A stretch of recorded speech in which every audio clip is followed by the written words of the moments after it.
This is you. You're sitting on your friend's couch at 2 a.m., mascara-stained tissue in one hand and a half-eaten pint of ice cream in the other. You're heartbroken. Why, you asked? Well, this is your boyfriend, or should I say, your now ex-boyfriend. He's handsome, charming, charismatic, and eerily calm. But he's also manipulative, dishonest, a cheater, and a master in gaslighting. You broke up with him, and now you're venting to your friends. And between sniffles and rants, you yell, "It's a psychopath!" Your friend nods, half listening. But then she pauses. Wait, do you mean sociopath? You blink, and suddenly, you're not crying about betrayal anymore. You're confused. Is there even a difference? Oh yes, there is. The difference isn't just semantic. It's psychological, behavioral, and even neurological. And knowing the difference might just save you from the next one. Today, let's talk about the misunderstood world of antisocial personalities. I know, this isn't about people who skip parties, guilty. We're diving deep into the murky minds of psychopath and sociopath, how they tick, how they manipulate, and how to tell one from the other. But first, why don't you hit the like button if you've ever been curious about this topic, and subscribe so you never miss another fascinating topic. It only takes a few seconds, but it's very helpful for the channel. Alright, are you ready? Grab your notes, buckle up, and let's do it.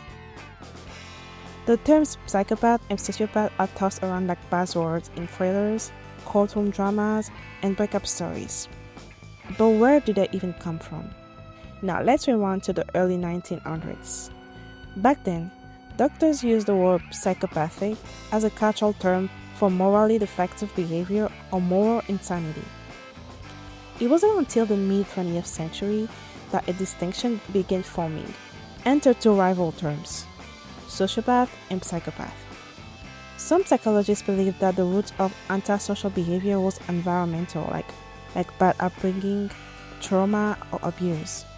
That's the term sociopath. While others believe that it was more internal, like born this way, genetics, brain abnormalities. That's the term psychopath. Now, let's get one thing clear. Psychopathy and sociopathy are not clinical diagnoses. The official term used is antisocial personality disorder, or ASPD for short. This covers a wide range of antisocial behaviors, but it really doesn't split hairs between socio and psycho. Alright? Now, back to your ex.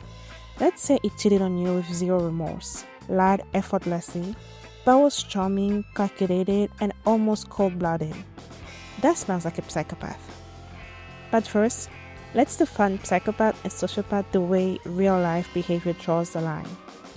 Here are a few traits of psychopath: lack of empathy, shallow emotions, highly manipulative, often charming, calculating, cold behavior, and may hold steady jobs. And now, here are a few traits of sociopath: hot-tempered, impulsive decisions, difficulty holding down jobs, may form some emotional attachments, disregard for social norms, and more likely to act out in rage. Psychopath can ruin your life and smile doing it. They can mimic emotions, but they don't feel them. Think Ted Bundy.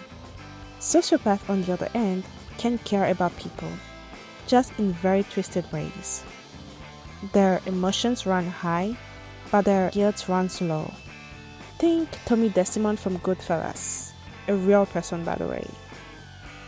Now, you may wonder how these traits form. Psychopathy tends to have biological roots. Brain scans of psychopaths show reduced activity in the amygdala.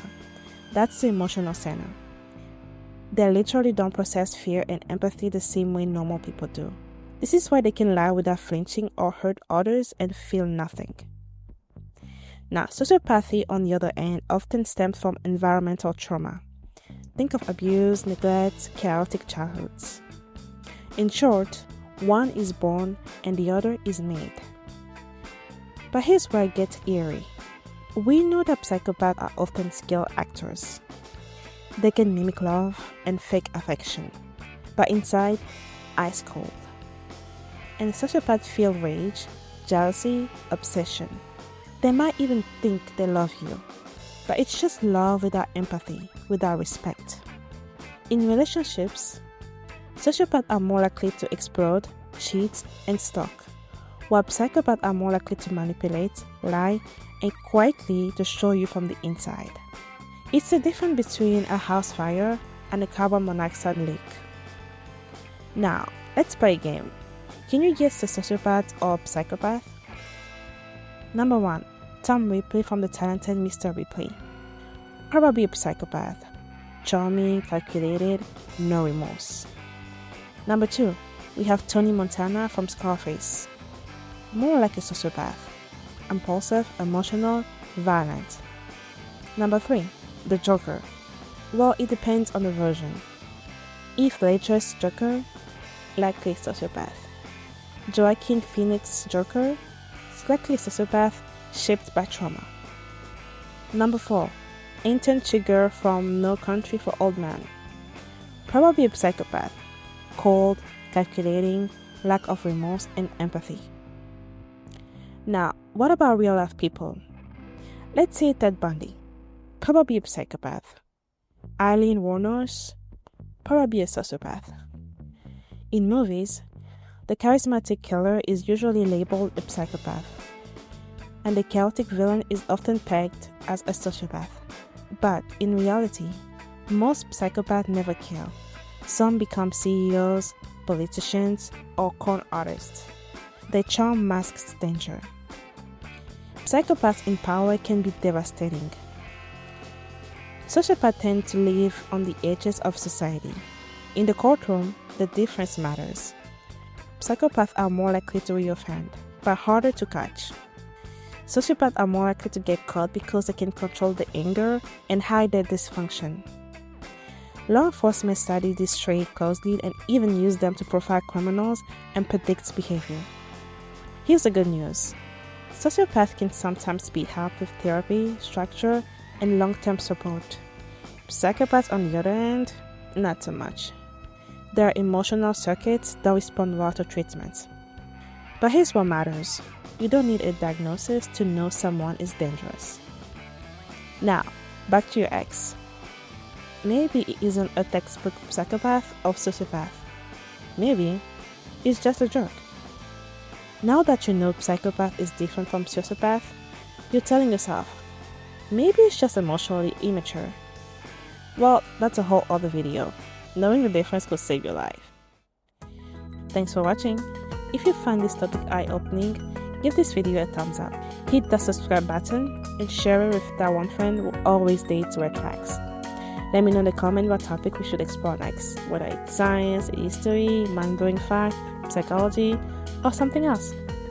Until next time, stay curious, stay kind, and remember, psychopathy and sociopathy are two chilling sides of the same antisocial coin.